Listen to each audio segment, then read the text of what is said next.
Welcome to the Wealth Acceleration Podcast with your host, Wealth Coach Wade Reed. Hey, what's up, Money Masters? It's Wade Reed here for another episode of the Wealth Acceleration Podcast. And as is becoming a tradition, I'm bringing my wife to do some podcast episodes during the month of December to prepare us for the new year. Catherine, welcome. Thank you. Happy to be here. Of course you are. Guys, if you watch this in person, she's the most bubbly personality you'll ever meet and joyful. So she brings everyone up. Yeah, I'm pretty cute. Did you use that word? No. Okay, I'm pretty cute. It's fair. So Catherine came to me and she said, Wade, can I please be on your podcast again? I have this really cool story I need to share with the world. So I'm just going to let you talk for a minute. What prompted you to want to join me today and share this story? Well, I love what you're doing. I love what you're creating, babe. I love your community and our vision, our goals line up so much. So many of our gifts that I was like, let's do this together. I think you should have me more than once a year. Why is this only annual, right? Maybe I'll do every 3 months or something. Guys, tell them. Yeah, give us some feedback if you'd like to hear from Catherine. That I think we're fun together. So I teach a life skills class in our homeschool community. And it's a smaller class. I only have 8 students. Typically in my acting and Shakespeare classes, I'll have 20 to 30. But this is a smaller class, kind of intimate, only 8 youth. And we watched one of my heroes, Zig Ziglar. You guys, I grew up on Zig Ziglar in the car, driving all over the country. My parents loved to travel. And as we drove, we would listen to sometimes some church audio, but also some Zig. And he is just lives rent free in my brain. So much of his positive attitude and his that great Southern, just tell it like it is, nature that he has. And we watched a video yesterday about Zig Ziglar, not just about him, but some of what he has shared with audiences, and it was recordings. And so I shared that with my class. It was only 16-minute video. And then we debriefed. We used that word a lot. We debriefed. The video we watched had a lot to do with goals, vision casting. What do you want in life?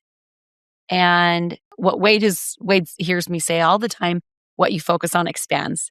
And I truly believe that. And so as I shared this video of Zig Ziglar, and then we debriefed what insights do my youth, my students receive from that, I just felt such power because I told them, you might not know, we have a really great gymnast in there. She might not know that she wants to be open her own gymnastics studio someday as a business. And we have a baseball player in there. He loves baseball. He's been doing it for a decade. And maybe he's going to be a professional baseball player someday. They don't know, actually. But we did talk about what we do know. We're religious. And so I said, hey, we know that we want to be good Christians. And so if that is your goal, is to be a good Christian, disciples of Christ, then it's your target. It's your Hawaii. It's your destination. And you're not focusing on which airplane you're taking. You're not focusing on what time the airplane leaves, what day we're leaving. You are first. We want Hawaii. We want this, whatever that goal is.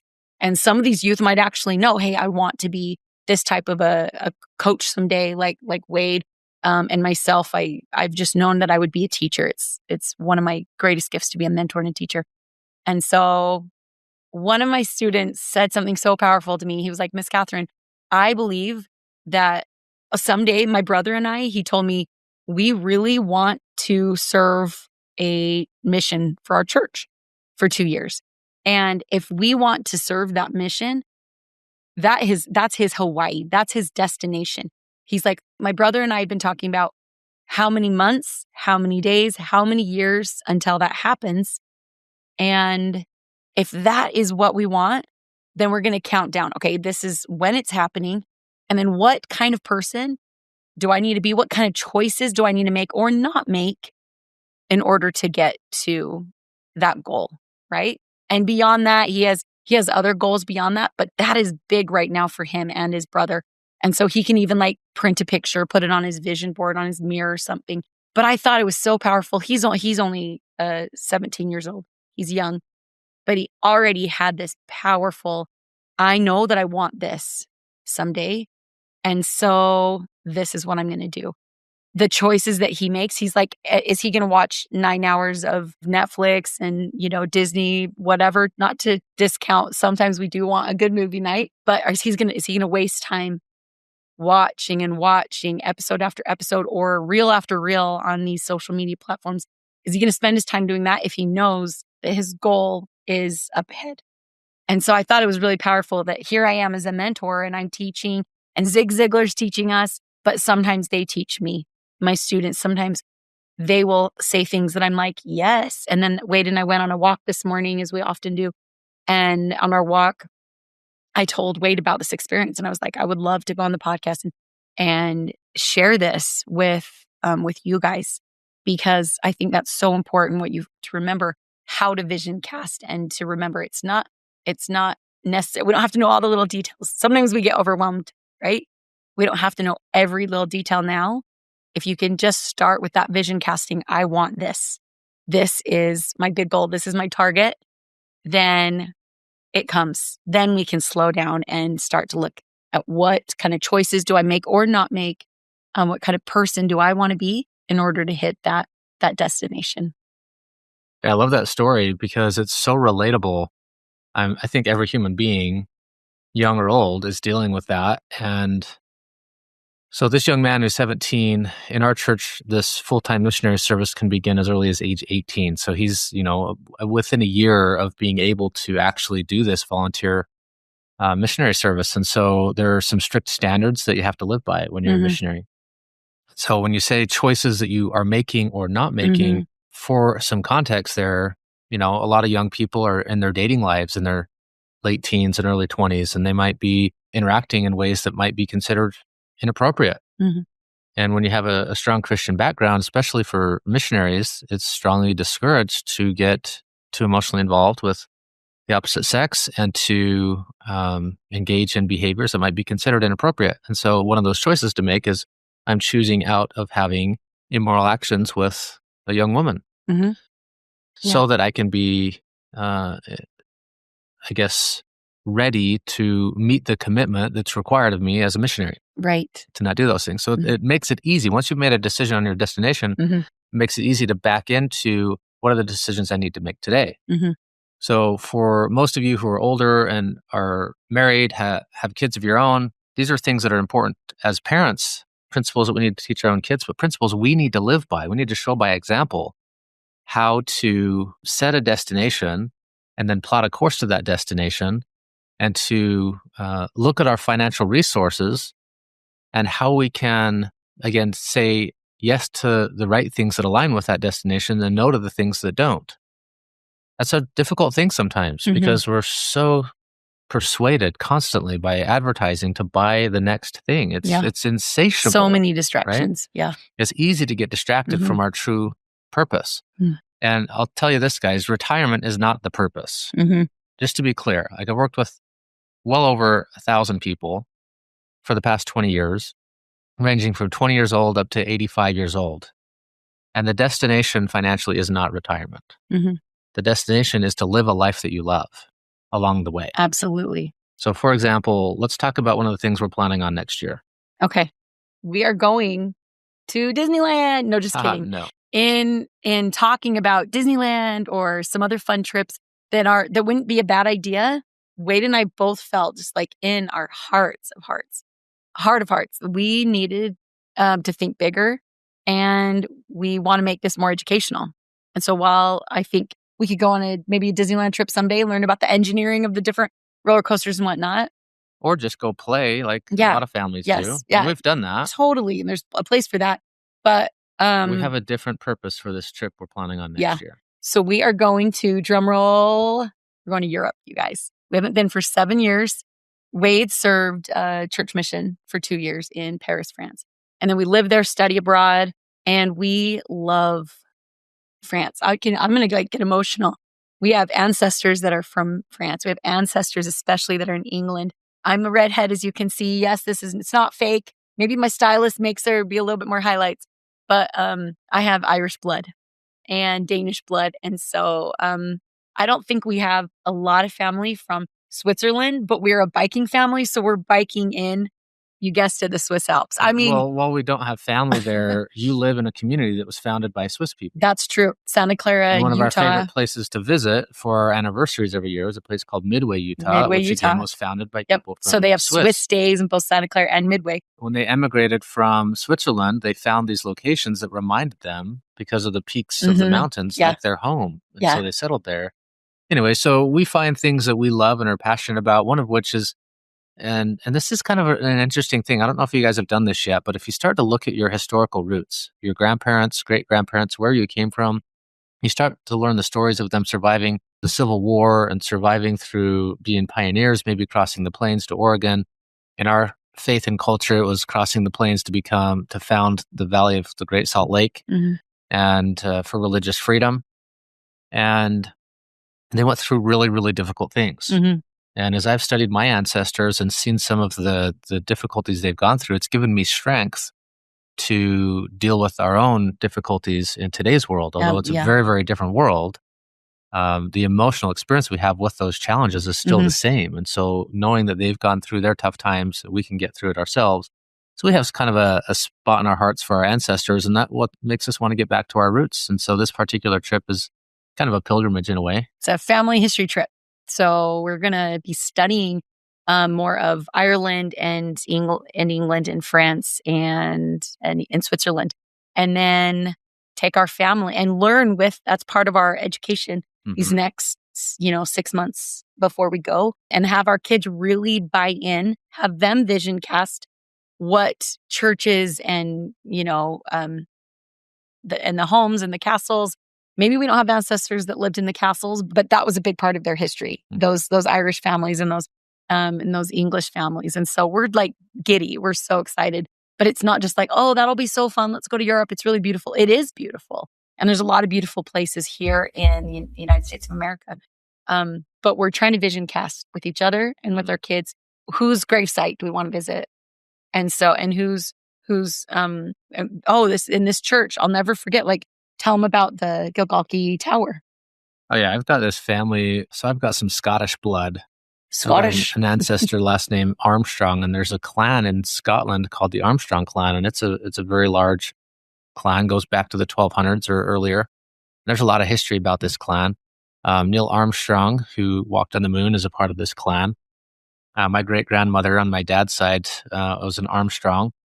Anyway, so as I'm researching this family line, I find that they're, my gosh, guys, this is kind of crazy.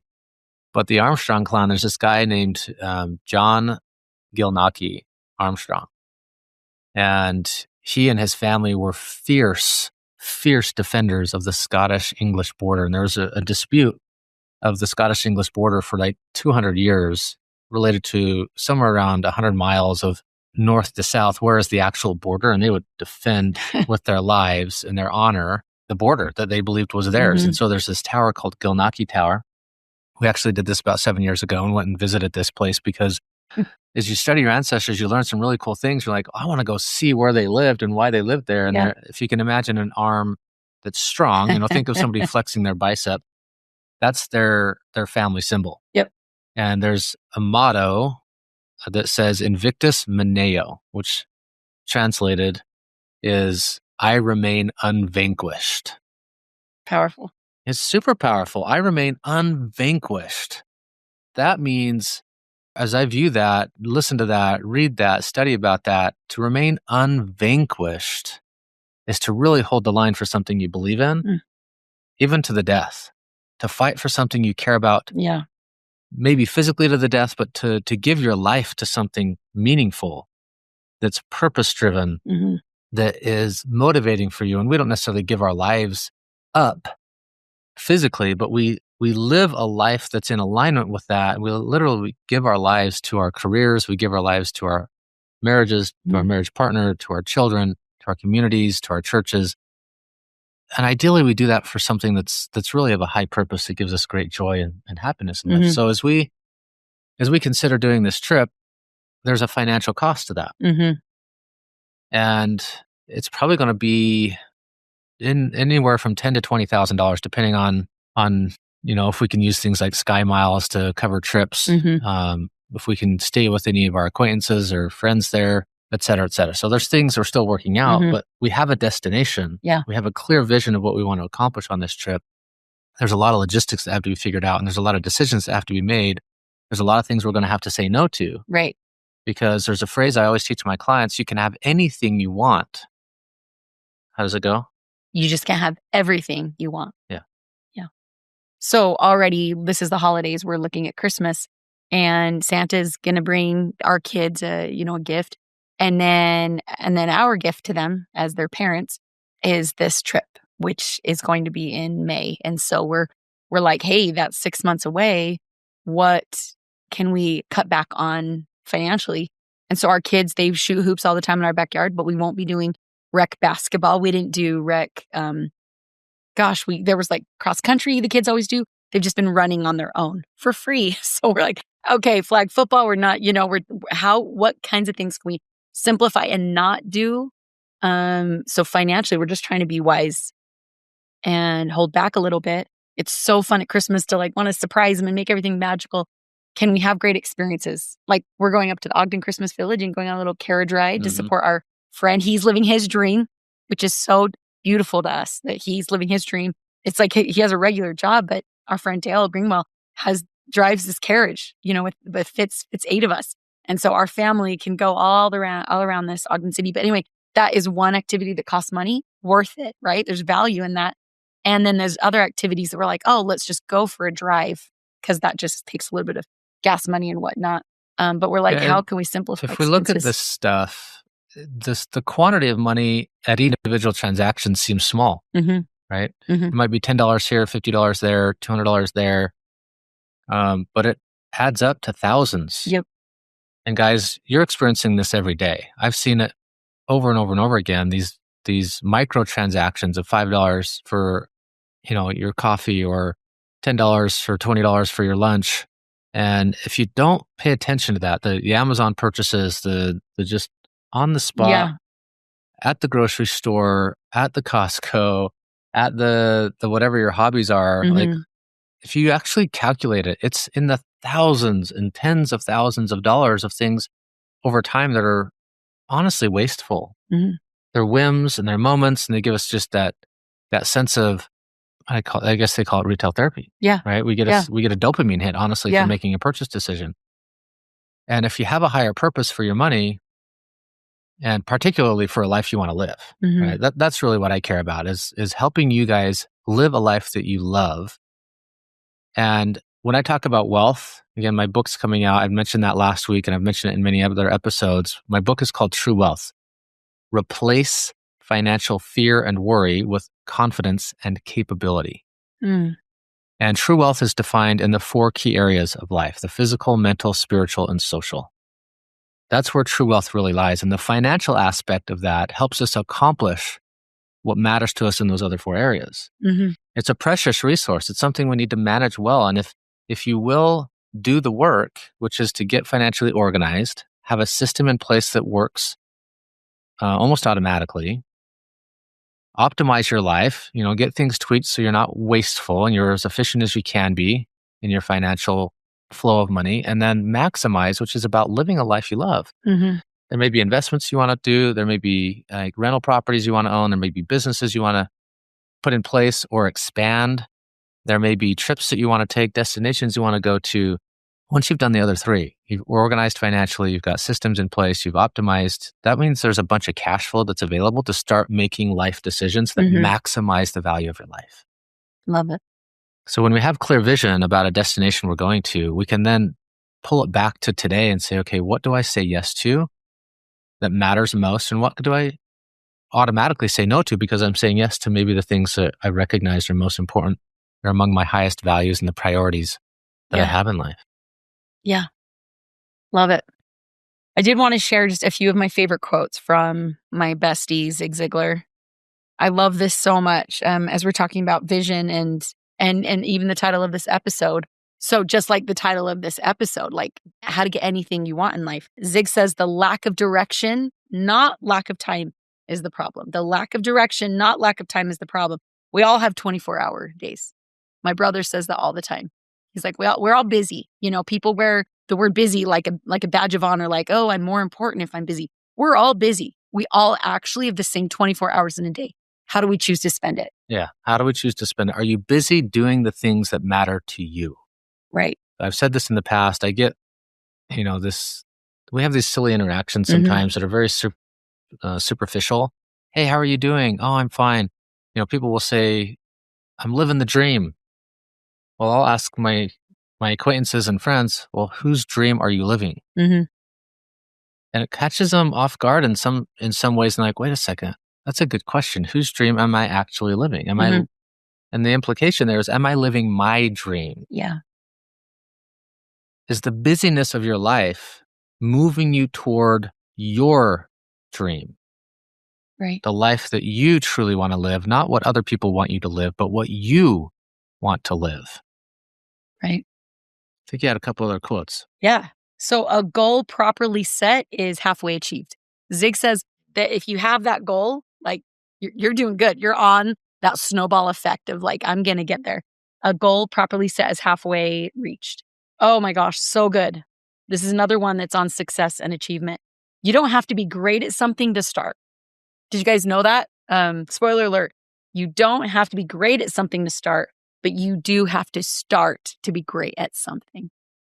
And when you vision cast and you know what you want, you know that destination, then the rest comes into play. And like using Wade's awesome method, having organization is so pertinent. I love what you're doing, helping individuals and families, couples with their finances, organizing it. I think that's your gift. Mm-hmm. You're a teacher, you're a coach, you're a mentor, but you're really great at those details of helping, looking at your clients, looking at how they can get more organized, and then they can have a destination themselves. Let's see, is there another one? And as you're looking that up, organization is an accelerator. Knowing where things are at. Like, for example, I got a call from my daughter who's doing missionary service right now, and she had lost her driver's license. Yeah, stressed out. She was like... So 2-3 weeks ago, she lost it. She let us know 2 weeks ago. She was able to get in contact with a local driver's license division in Utah. Mm-hmm. She's currently in Mississippi, and she can't come home to get an in-person visit for her driver's license. So she called them up and said, is there any way we can do this as an exception? I can't get home. And they said, okay, we can do that, but we'll send you some information and you'll need to follow those steps. Well, she somehow misunderstood that. So 2 weeks later, she's like, where's my license? Has it come in the mail? Has it come in the mail? She's been messaging us every day. She had missed it in her email box. And so I found that for her and got it over to her. And she called him up and she's like, oh, Dad, they need to have my social security number and I don't have that with me. Where is that? Well, I knew exactly where it was because I have an organization system for where those things are, those important documents in my life. I know where they are. I can get them quickly. It didn't take me a day to go find it. Yeah, it didn't take you even 30 minutes. It was I know exactly where it's 2 at. minutes. Things are organized, so it's an accelerator. Mm-hmm. Like your time is freed up. I have a lot of clients who've said, Wade, because I completed your Total Wealth Organizer, all my financial data was in its proper place. I had to go get a business loan. My loan officer said they had never seen somebody so ready to do their application. It sped up weeks of time of getting their loan completed. And having the money available for your business means you can accelerate your marketing effort or the expansion that you're trying to accomplish or the hiring of the person you're trying to get in place, which then accelerates everything else you're trying to accomplish. So really, it's powerful. Love that. It almost seems silly, but it's so powerful to have an organization of your financial life so you know exactly where things are. And I guess that is a gift. It's something that I've seen over and over. Mm-hmm. And the order I've put things in, guys, the organize, systemize, optimize, maximize. 20 years, 20,000 conversations, 1,000 clients or more. This is the consistency I've seen. This is the proper order to things. When you do it in this order, it always works out. You always have good results. I've seen that. And you will come out of your office and you're just like, oh, you can't always give me, details of these individuals that you're helping organize their finances. But you just have so much joy because you're like, they have more peace in their family. Mm-hmm. They have more order and then they have more time together because they're not like stressed out. They're not as overwhelmed.